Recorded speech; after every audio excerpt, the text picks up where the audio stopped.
அன்பான உறவுகள் அனைவருக்கும் அன்பு வணக்கம். ආදරණීය සියලු දෙනාටම ආයුබෝවන්. good morning everybody. කොහමද ඔක්කොමලා සනිපින් ඉන්නවද?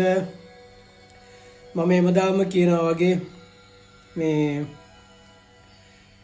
තමන් වෙනුවෙන් අපි වෙනුවෙන් දවසකට විනාඩි 10ක් වැඩි වුණොත් විනාඩි 15ක් අපි භාවනා කරනවද? මම විශ්වාස කරනවා ඔක්කොමලා භාවනා කරයි කියලා. මෙඩිටේෂන් ධ්‍යානම් කියලා කියන්නේ එමදාම තමන් වෙනුවෙන් අපි වෙනුවෙන් විනාඩි 10ක් වැඩි වුණොත් විනාඩි 15ක් අපි මේ භාවනා කරන එකකින් ගොඩාක් දේවල් වලින් අපි ගොඩාක් ලෙඩ වලින් අපි අයින් වෙලා ජීවිතේ ලස්සනට කරගන්න පුළුවන්. ඒක තමයි මම නිතරම කියන්නේ. මේ මට මේ අපි ලංකාවේ මේ ඉන්න අපේ ආදරණීය සියලු දෙනාත් එක්කම කතා කරන්න සිංහලෙන් කතා කරන්න ආසයි. මම ඉගෙන ගත්තේ දෙමළෙන්. මේ සිංහල කතා කරන්නයි පුළුවන්. පොඩ්ඩක් ලියන්න පොඩ්ඩක් කියවන්න පුළුවන්.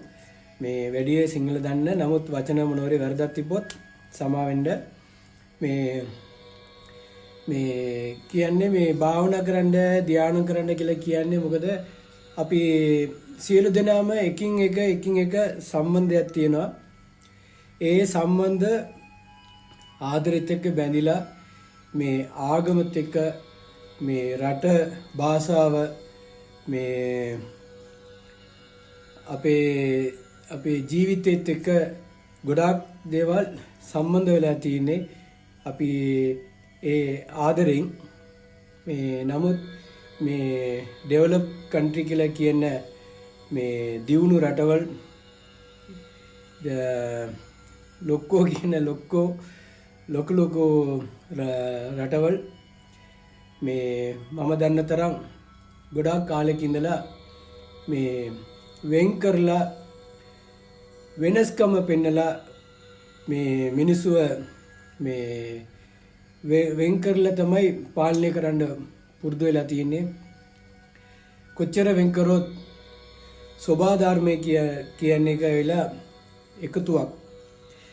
මේ ගොඩක් දේවල් කතා කරන්න ඕනේ. මට ඉක්මනට කතා කරන්න ඕනේ නිසා මම මේ වීඩියෝස් මේ ෂෝට් වීඩියෝ දානවා නිසා කෙටියෙන් කියන්න. මේ අපි උස්ම ගන්න එකකින් මේ සම්බන්ධය වෙලා මේ මම මේ සිව දෙවියෝ තියලා තියෙන මෙතන ඒ කියන්නේ මේ සම්බන්ධයක් තියෙන නිසා මේ කතා කරන්න. මේ ලෝකේ ගෝඩ් කියලා කියන්න පුළුවන්, දෙවියෝ කියලා කියන්න පුළුවන්, මේ සෝබා ධර්මය කියලා කියන්න පුළුවන්. මේ Tamanට කැමති විදියට එක ආගමවල තියෙන විශ්වාස අනුවෙන් තමන් හිතාගන්න පුළුවන්. නමුත් මේ මම කතා කරන්න ඉන්නේ අපි ඔක්කොම එකමුතුවෙන් මේ තියෙන සම්බන්ධ ගැන කතා කරන්නයි මම මේ රෙඩි වෙන්නේ. මේ ඉස්සලා අපි කියමු මේ ඕම් කියන වචන ඇවිලා මේ ඕම් කියන මේ શબ્ද ඇවිලා මේක බලවත් શબ્දයක්. මේ ඒක තමයි මේ භාවනා කරනකොට ධ්‍යානම් මෙඩිටේෂන් මේව කරනකොට ඒ කාලේ හිටපු ගුරුවරු ඒ කියන්නේ ඥානී යෝගී කියලා කියන මේ ඒ කාලේ හිටපු අපේ වස්තු මේ ගුරුවරු ඒගොල්ලන් මේ ඉස්සලා වැඩි යූස් කරන්නේ ඕම් කියන වචන. ඒ වචන වෙලා ඒ શબ્ද අපි කරන්න ඒකින් ගොඩාක් මේ අපි දන්නතුව ගොඩාක් අපිට මේ අපේ ජීවිතේ අපි බොඩි ශරීරයේ ආරෝග්‍ය වෙන්න මේ හෙල්ති ලයිෆ් එකක් වෙන්න තමයි මේ මේන්. ඒකින් අපේ නොලෙජ් එක වැඩි කරගන්න පුළුවන්. මොකද අපිට මොනවාරි ප්‍රශ්නයක් ආවම අපි අපේ දන්නේ මේ ඒ කාලේ ඉඳලා මේ දන්නේ ගොඩාක් මේ අපේ යාළුවෝ සහෝදරයෝ නෑදෑයෝ මේ බොනවා. මේ වැඩ වැඩි මාන්සි මට දැන් මොකුත් කරගන්න විදියක් නැහැ. හරි ටෙන්ෂන්. ඒ නිසා බොනවා. සන්තෝෂයක් පාටියක් ෆන්ක්ෂන් එකක් තිබ්බොත් බොනවා. මේ දුකක් ආවොත් බොනවා. ගෙදර ප්‍රශ්න මොනවාරි ප්‍රශ්නයක් තිබ්බොත් ඒත් බොනවා. මේ එතකොට බිව්වම මොකද වෙන්නේ? අපේ මොලේ නැවතිනවා.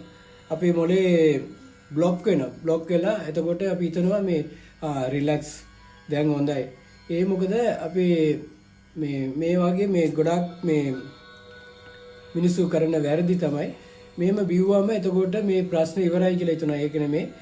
අපි මම මේ ඕම් කියන වචනෙත් එක්ක මේකත් සම්බන්ධ කරලා යන්නේ මොකද මේ අපි ඒ කාලේ ගුරුවරු කියලා තියෙන්නේ ප්‍රශ්නයක් හරි ආවොත් පොඩ්ඩක් වාඩි වෙලා රිලැක්ස් එකකින් ඉන්න. වාඩි වෙලා හිටියම ඒ මොකද අපි අපේ මොලේ වැඩ කරන්න මොලේට පොඩි රිලැක්ස් එකක් දෙනවා.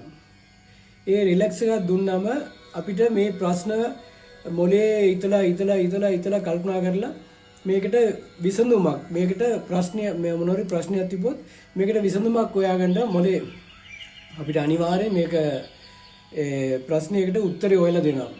ඒක තමයි භාවනා කරන්න ඕනේ, ධානයම් මෙඩිටේෂන් කරන්න ඕනේ කියලා කියන්නේ ඒක තමයි. එතකොට ඒකත් එක්ක මේ ශබ්ද මේ ඕම් කියන වචන මේ භාෂාවත් එක්ක කොහොමද කනෙක්ට් වෙලා තියෙන්නේ, මිනිසුත් එක්ක ඔක්කොමත් එක්ක කොහොමද කනෙක්ට් වෙලා තියෙන එක මම කෙටින් කියන මේ කියාගන්න ඕනේ ඉක්මනට. මේ ආ ඌ ඉම් මේ අකුරු තුනම ඒ කියන්නේ අකුරු කියන්නේ මේ ශබ්ද ආ ඌ ඉම් මේ ශබ්ද තුනම තමයි එකතු වෙලා ආ ඌ ඉම් ඕම්. එතකොට ඕම් කියන වචන මේ ශබ්ද තුනෙන් එන එක. මේ ශබ්ද තුන ඇවිලා මේ සෝබා ධර්මෙන් මේ මම ත්‍රිසූලම් පිටිපස්සේ තියලා තියෙන්නේ මොකද ත්‍රිසූලම් කියන්නේ මේව ශබ්ද තුනක් තමයි. ආ ඌ ඉම් මේ ත්‍රිසූල එකින් එක එකතු වෙන්නේ. නමුත් මේ ඔක්කොම මේක කනෙක්ෂන් තියෙනවා. නමුත් එකට නෙමෙයි තියෙන්නේ. එකතු වෙන්න නමුත් මේව වෙනම තිබුණාට කනෙක්ෂන් තියෙනවා. ඒකට ඒ શબ્දේ තමයි ආ ඌ ඉම් කියන එක ඕම්. එතකොට මේ શબ્දේ අපි උච්චාරණය කරොත් එම අපිට මේ ඇඟේ තියෙන ලෙඩ වුණත් ලෙඩ සනිප වෙනවා අනිවාර්යෙන්. ඒක තමයි කියන්නේ. එතකොට ඕම් කියලා කියන්නේ. එතකොට ඕම් කියලා මේ සිව දෙවියෝට කියන්නේ ඕම් නම ශිවාය. එතකොට නම ශිවාය කියලා කියන්නේ ඕම් කියන එක මේ શબ્ද තුන ආ ඌ ඉම්. ඒක කියන්නේ ආ කියන්නේ මේ present tense, past tense, future tense මේ තුන තමයි මේ කාල තමයි මේකෙන් සම්බන්ධ කරන්නේ. ඒ කියන්නේ ඉවර වෙච්ච කාල, දැන් තියෙන කාල, එන කාලේ. මේ කාල තුනම තමයි මේ ඕම් කියන වචනේත් එක්ක අඩංගු වෙන්නේ. එතකොට නම ශිවාය කියලා කියන්නේ නාම සිවාය මේ පස් වර්ග. නම ශිවාය කියන්නේ එතකොට මේක ගින්දරයි මේ උලංගයි ආසයි පොළොවයි වතුරයි මේ පස් වර්ග තමයි නාම ශිවාය. ඕම් නම ශිවාය කියන්නේ ඒක තමයි. එතකොට මේ පස් වර්ග තමයි එළියේ තියෙන්නේ. එළියේ තියෙන එකනට තමයි කියන්නේ පරමාත්මා කියලා කියන්නේ. පරමාත්මා කියන්නේ කවදාත් නැතිවෙන්නේ නැති ඒ සදාට තියෙන එකනට තමයි කියන්නේ පරමාත්මා. අපේ ඇඟේ අපේ ශරීරෙත් අපේ බොඩි එකකින් තියෙනෙත් ඒ පස් වර්ගමයි. වතුරයි ගින්දරයි මේ ආසයි පොළොවයි මේ ෆයර් මේ පස් වර්ගම අපේ ඇඟේ තියෙනවා. ඒ නිසා අපිට කියන්නේ ජීවාත්මා. එතකොට එළියේ තියෙන්නේ පරමාත්මා නැති වෙන්නේ නැති එකක්. මේ තියෙන්නේ ජීවාත්මා. එනවා චේන්ජ් වෙනවා නැති වෙනවා. ඒක තමයි. මේකෙත් එක්ක සම්බන්ධය තමයි අපේ ආත්ම. එතකොට මේ වීඩියෝ එක ඉවර වෙන්න යනවා. නමුත් මේ මම ඊළඟ වීඩියෝ එකේ ඉන්න. ඕකේ. ආයිබෝවන් සියලු දෙනාටම මම ඊළඟ වීඩියෝ එකකින් මේක දෙවෙනි කොටස කියන්න. හරි. දෙවිපිටයි බුසර්ණයි. வாழ்க வளமுடன் வாழ்க வையகம்.